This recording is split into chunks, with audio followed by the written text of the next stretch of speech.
नमस्कार, आप हैं वीआईपी न्यूज के साथ और मैं हूं शिरीन सिद्दीकी। बढ़ते हैं इस वक्त की खास और ताज़ा तरीन खबरों की ओर। प्रदेश के किसानों के हित में एक बड़ी खबर है। कृषि मंत्री रविंद्र चौबे ने मीडिया को दिए एक बयान में कहा है कि पूर्व प्रधानमंत्री राजीव गांधी की जयंती के अवसर पर राजीव गांधी न्याय योजना की इस वर्ष की पहली किश्त की राशि 20 अगस्त को किसानों के खाते में मुख्यमंत्री भूपेश बघेल सीधे हस्तांतरित करेंगे। बजट में इसका प्रावधान भी हमारी सरकार ने 5,000 करोड़ रुपए से अधिक रखा है। हमने लास्ट ईयर जब पानी छोड़ा था तो कितना पानी था तब छोड़ दिए थे। खंड वर्षा के कारण हमारे किसानों को अब कहीं कहीं सिंचाई के लिए पानी की आवश्यकता है। 15 अगस्त को कल कार्यक्रम के बाद आदरणीय मुख्यमंत्री जी श्री भूपेश बघेल जी से किसान प्रतिनिधियों ने मुलाकात की थी और जनप्रतिनिधियों ने भी उनसे लगातार मांग की कि अब जलाशयों से पानी छोड़ा जाना आवश्यक है। मैंने पहले कहा था कि दुर्ग बालोद जिले में वर्षा कम हुई है। मोगरा, तांदला कॉम्प्लेक्स में पानी लगभग बहुत कम है और एमआरपी में रविशंकर परियोजना गंदरेल बांध में भी पानी 39% ही है। बहुत ज्यादा पानी छोड़ने की स्थिति में हम नहीं है, लेकिन आदरणीय मुख्यमंत्री जी ने निर्देश दिए अभी मानसून का पूरा वक्त बचा है, वर्षा होगी, हमको सबसे पहले किसानों के फसल बचाने की आवश्यकता है। इसलिए तत्काल किसानों के खेतों में पानी पहुंचाने के लिए बांधों से बर्तनों से पानी छोड़ दिया जाए। उसी के परिप्रेक्ष्य में आज सिंचाई विभाग के सभी उच्च अधिकारियों के साथ हमने बैठक लिया है।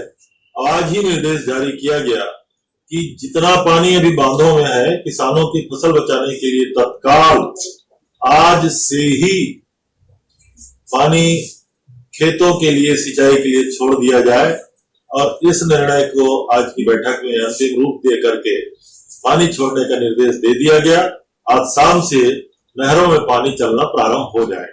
मुख्यमंत्री भूपेश बघेल की पहल पर छत्तीसगढ़ के महात्मा गांधी की 150वीं जयंती 2 अक्टूबर 2019 से शुरू हुए सुपोषण अभियान का अच्छा प्रतिसाद मिलने लगा है। इस अभियान के तहत चलाई जा रही योजनाओं से बच्चों में कुपोषण दूर करने में बड़ी सफलता मिली है। प्रदेश में 2019 की स्थिति में कुपोषित बच्चों की संख्या 4,33,000 से अधिक थी, जिनमें से मई 2021 की स्थिति तक लगभग 32% बच्चे कुपोषण से मुक्त हो गए।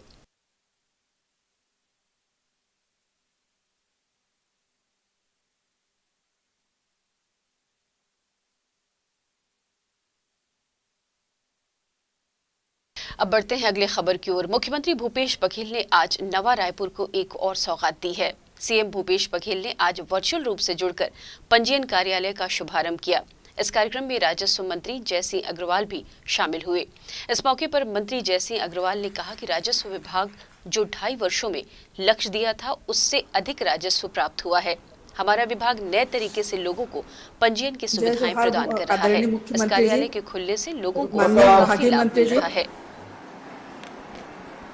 और सभी विभाग के सभी वरिष्ठ अधिकारी और कर्मचारीगण नया रायपुर में अभी आज 31 जुलाई को अधिसूचना जारी हुई थी नया रायपुर ऑफिस चालू करने का और इसका आज लोकार्पण किया जा रहा है। रायपुर में आज ये नवीन उप पंजीयन कार्यालय के लोकार्पण एवं दस्तावेजों के स्कैनिंग डिजिटाइजेशन कार्य का शुरू और स्टाम्प सुविधा डिजिटली स्टाम्प सुविधा का शुभारंभ के अवसर पर छात्र के हित की विभिन्न मांगों को लेकर रायपुर के बैरन बाजार इलाके में स्थित होली क्रॉस स्कूल का घेराव आज एबीवीपी कार्यकर्ताओं और छत्तीसगढ़ छात्र पालक संघ के द्वारा किया गया। दरअसल कुछ दिनों पहले स्कूल के शुल्क में वृद्धि की गई थी, जिसके विरोध में ये प्रदर्शन किया जा रहा है। इसके अलावा ऑनलाइन क्लासेस लगाए जाने की मांग भी विरोधियों द्वारा की जा रही है। जिंदाबाद, जिंदाबाद, जिंदाबाद, जिंदाबाद, जिंदाबाद, मुर्दाबाद, मुर्दाबाद, मुर्दाबाद, मुर्दाबाद।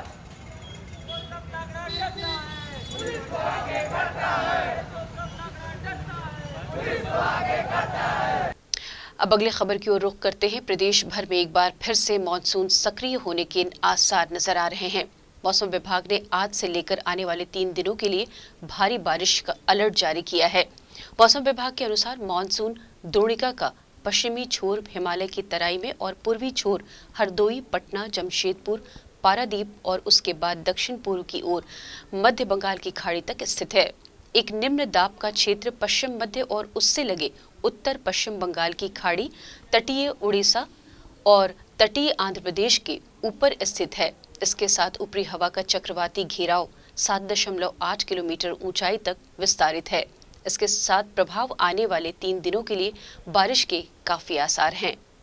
रायपुर समेत प्रदेश के कई जिलों के किसान बारिश का बेसब्री से इंतजार कर रहे हैं। खेतों में पानी नहीं होने के कारण ब्यासी का काम ठप पड़ा हुआ है। प्रदेश भर में अभी तक लगभग 14% कम बारिश हुई है।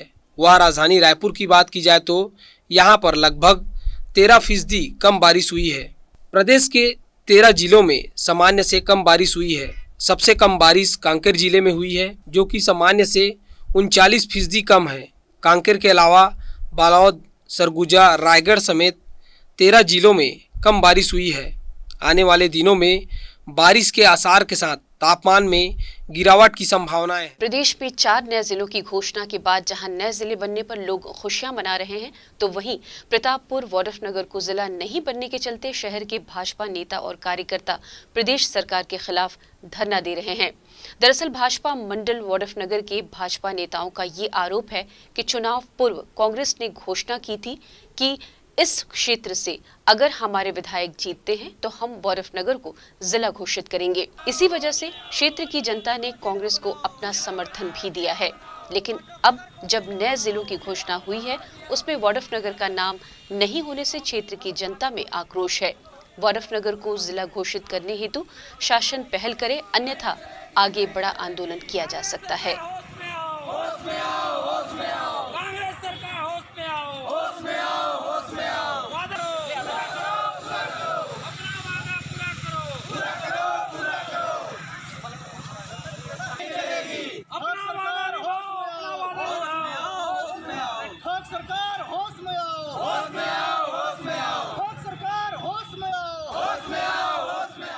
छत्तीसगढ़ में 36 जिला बनाने के घोषणा पत्र में हमारे वाड्रफनगर क्षेत्र, जो कि मुख्य था, जिसकी भौगोलिक दृष्टि से चुनचुना पुंदाग से लेकर के कटौली मझौली मध्य प्रदेश बॉर्डर तक 250 किलोमीटर का ये लंबाई क्षेत्र है।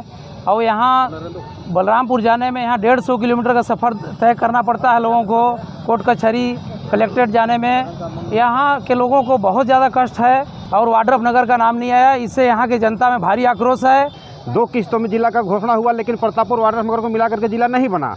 उसके विरोध में जो है भारतीय जनता पार्टी आंदोलन कर रही है और आज सांकेतिक रूप से यह धरना है। आगे चल के संसद से सड़क तक लड़ेंगे और जिला बनवा के रहेंगे। केवल 4 जिला बना करके घोषित कर दिए। इस क्षेत्र की जनता को केवल ठगे, किसानों को ठगे। इसी प्रकार अगर वो ठगते रहे तो जनता भी उन्हें ठगेगी। वीआईपी न्यूज में फिलहाल रुकते हैं एक छोटे से ब्रेक के लिए, जल्द हाजिर होते हैं।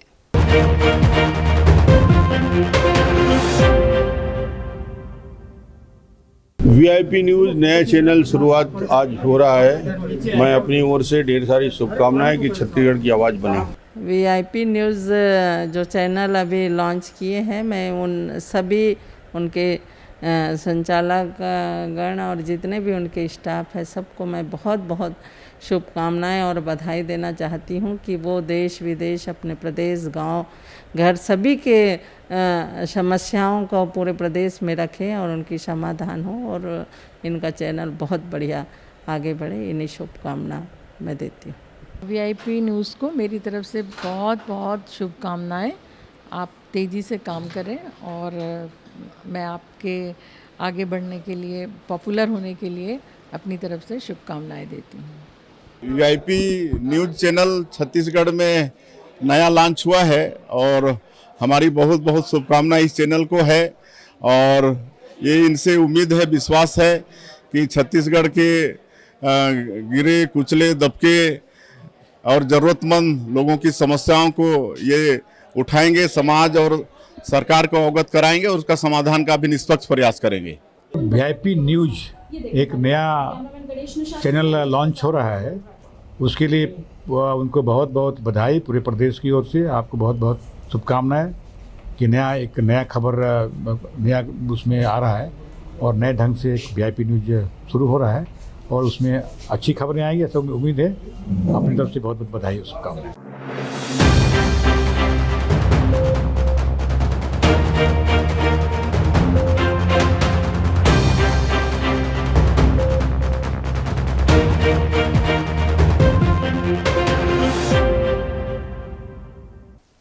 ब्रेक के बाद एक बार फिर आपका स्वागत है।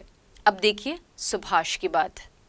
बात की बात में याद आ जाती है कोई ना कोई बात, कभी जाहिर सी बात तो कभी राज की बात देश की, दुनिया की, रीति की, रिवाज की, आवाम के हालात की, राजनीति की, बिसात की, घात की, प्रतिघात की, शह और बात की। सुनिए सुभाष की बात, और बात निकलेगी तो दूर तलक जाएगी।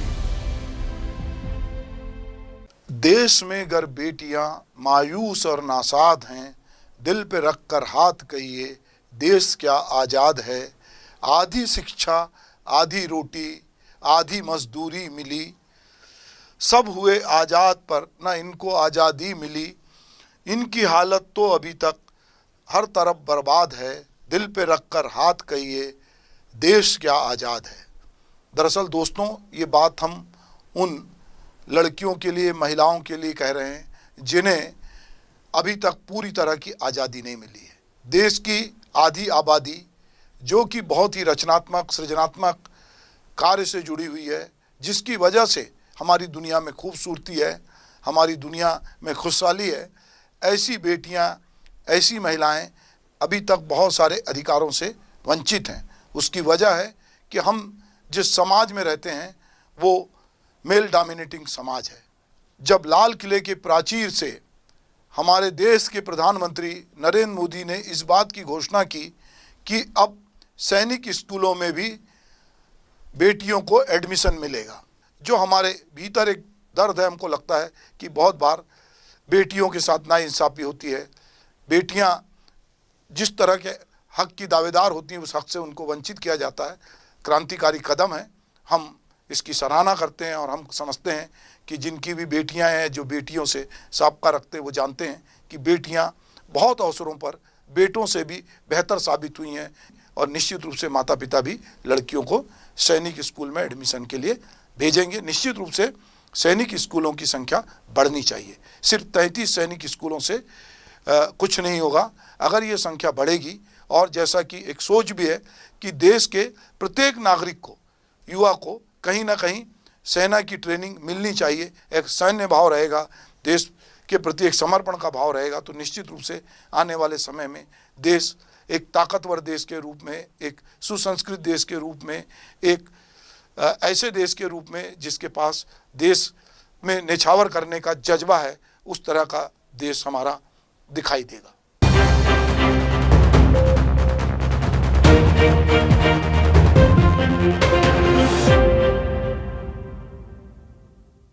आरंग थाना क्षेत्र के ग्राम भलेरा की 13 वर्षीय नाबालिग से 23 वर्षीय युवक ने दुष्कर्म की घटना को अंजाम दिया है।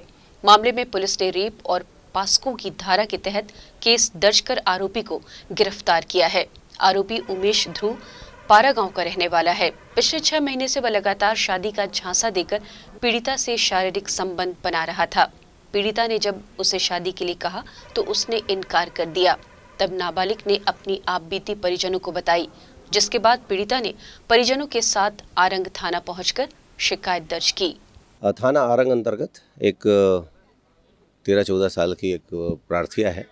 इसको अपने प्रेम के फांस में फंसाकर एक लड़का उसके साथ दुष्कृत्य करता रहा और इसमें जो लड़की और उसके परिजन थाने में आकर रिपोर्ट दर्ज कराए हैं।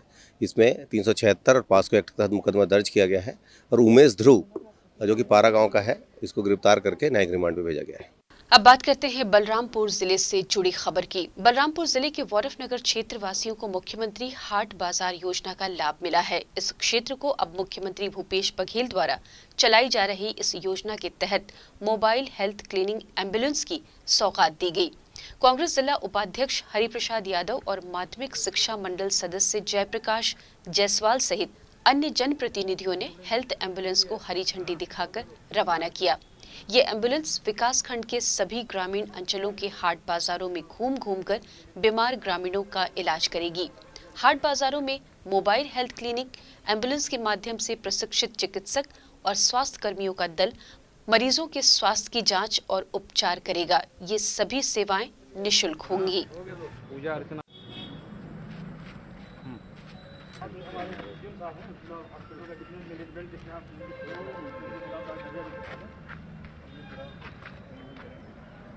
प्राथमिक उपचार की व्यवस्था है और इस टाइप से अगर हमें लगेगा कहीं बाहर भेजना है तो संबंधित नज़दीक के पीएसयू में सीएससी में भेजा जाएगा, वहाँ से डिटेक्ट करके। पहले बात तो डिटेक्ट ही नहीं हो पाते थे कि ये केस हाइपरटेंसिव है, शुगर पेशेंट, डायबिटिक पेशेंट हैं, तो इस टाइप के केसेस को हम लोग वहाँ विशेष रूप से डिटेक्ट करेंगे।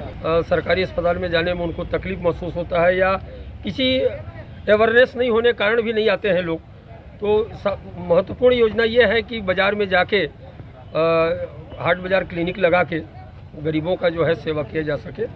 इस कारण से माननीय मुख्यमंत्री जी ने ये योजना लागू किया और उसी परिप्रेक्ष्य में आज हमारे वाड्रफनगर विकास खंड को ये एम्बुलेंस जो है मिला है, जिसका आज हम लोग हरी झंडी दिखा के उसको जो है आगे बढ़ा रहे हैं। छत्तीसगढ़ की कांग्रेस सरकार द्वारा बिजली की दरों में वृद्धि किए जाने के विरोध में आज शाम भाजपा अपने वरिष्ठ नेताओं के नेतृत्व में रायपुर शहर के सभी वार्डों में लालटेन यात्रा निकाल विरोध दर्ज करेगी।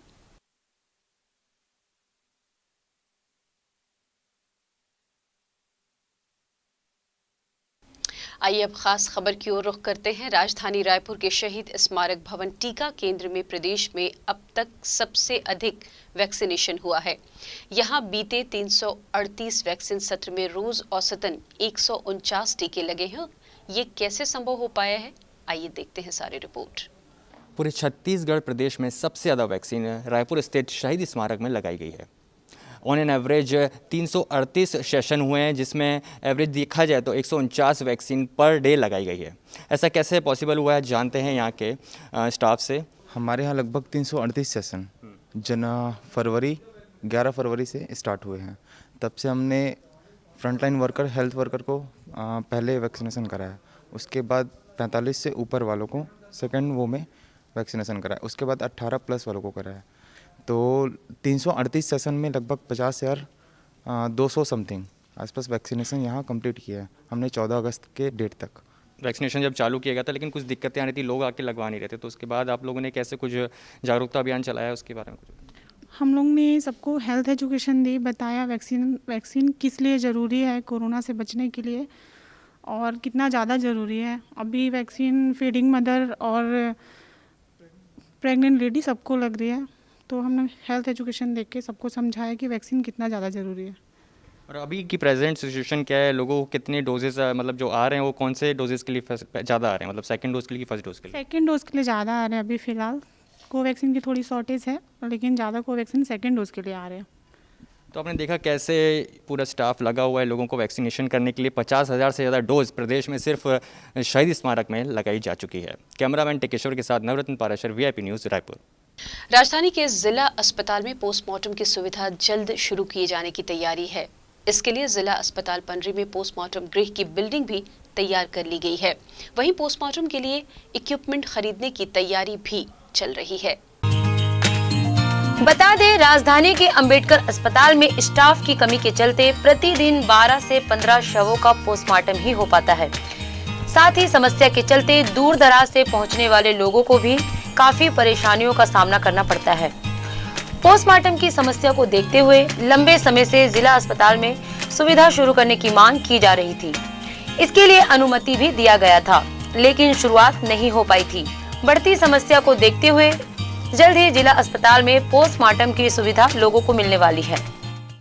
हमारी बिल्डिंग रेडी है, सिविल ने भी वर्क कर कंप्लीट दे दिए हैं, डॉक्टरों की भी ट्रेनिंग हो चुकी है और अभी की डेट में एटॉप्सी टेबल का हमारे इशू था, जिसको हम लोग अभी टेंडर लगा दिए हैं। विद इन वीक टेंडर अगर जारी होता है तो एटॉप्सी टेबल अगर मिल जाएगा तो हम अभी स्टार्ट कर देंगे उसको। तो मंथ की एंडिंग में हमारा स्टार्ट होने का फुल चांसेस है। हम लोग अभी रिक्वायरमेंट बना के दिए हैं स्टेट में स्वीपर्स के लिए और जो सफाई कर्मी उनके लिए, ताकि राउंड द क्लॉक हमारा प्रॉपर चैनलाइज हो सके। बता दें कि भवन तो बनकर तैयार हो गया है, लेकिन अभी भी इक्विपमेंट खरीदने की तैयारी चल रही है। साथ ही स्टाफ की भर्ती नहीं हुई है। मरचूरी में 6 बॉडी डीप फ्रीजर अवेलेबल है, लेकिन अभी एटॉक्सी टेबल नहीं है। तमाम जरूरतें अभी भी पूरी करनी है। अब देखने वाली बात ये होगी कि खाली पड़े पदों पर भर्ती कब तक होती है और लोगों की समस्या का हल कब तक होता है। कैमरामैन टिकेश्वर साहू के साथ वीआईपी न्यूज से पद्मा कुलदीप। रायपुर जिले में लंबे समय से एक ही थाने में जमे थाना प्रभारियों पर जल्द ही गाज गिर सकती है। रायपुर एसएसपी अजय यादव लगातार रिव्यू बैठक कर थानेदारों की परफॉर्मेंस का आंकलन कर रहे हैं। पेंडिंग केस से लेकर मामलों के निपटारों में थानेदारों की भूमिका और शिकायत भी पैमाने पर परखी जाएगी। साथ ही समन्स वारंट की तालीमी और क्षेत्र में थानेदार के सहभागिता को भी रेखांकित किया जाएगा। इन सब से हटकर लाइन में खड़े थानेदारों को मौका मिल सकता है। इसके अलावा बड़े सब डिविजन्स और थानों में काम कर चुके थाना प्रभारियों की छुट्टी भी लगभग तय है। रायपुर एसएसपी अजय यादव को कार्यभार संभाले लगभग 13 महीने का वक्त बीत चुका है, लेकिन अब तक उन्होंने अपने स्तर पर थाना प्रभारियों के कामकाज का बंटवारा नहीं। जो स्थिति पूर्व एसपी के कार्यकाल में चल रही थी वैसे ही अब तक चलता आ रहा है। इसके कारण करीब आधा दर्जन से अधिक थानेदार एक ही थाने में जमे हुए हैं। वहीं एसएसपी अजय यादव ने भी बड़े फेरबदल के संकेत दिए हैं। एसएसपी ने कहा कि जिले में जितने भी थाने हैं सबकी समीक्षा की जा रही है। इसके साथ थानेदारों की समय अवधि कितनी हो गई है वो भी देख रहे हैं। कई थाने हैं जिनके परफॉर्मेंस खराब है। समय अवधि बताना उचित नहीं, लेकिन समीक्षा करके जैसा भी होगा कार्रवाई करेंगे।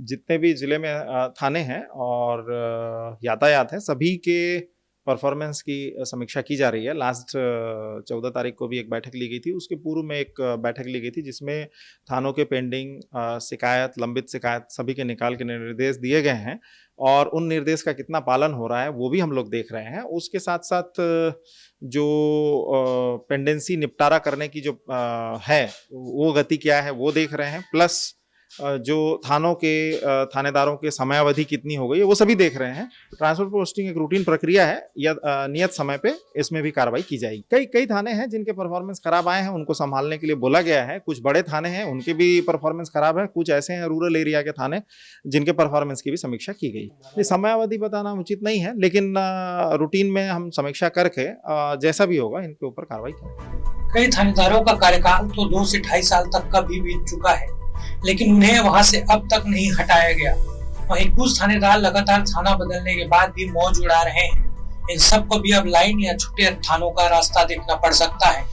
रायपुर से वीआईपी न्यूज के लिए कैमरामैन मनीष मिश्रा के साथ हेमंत शर्मा की।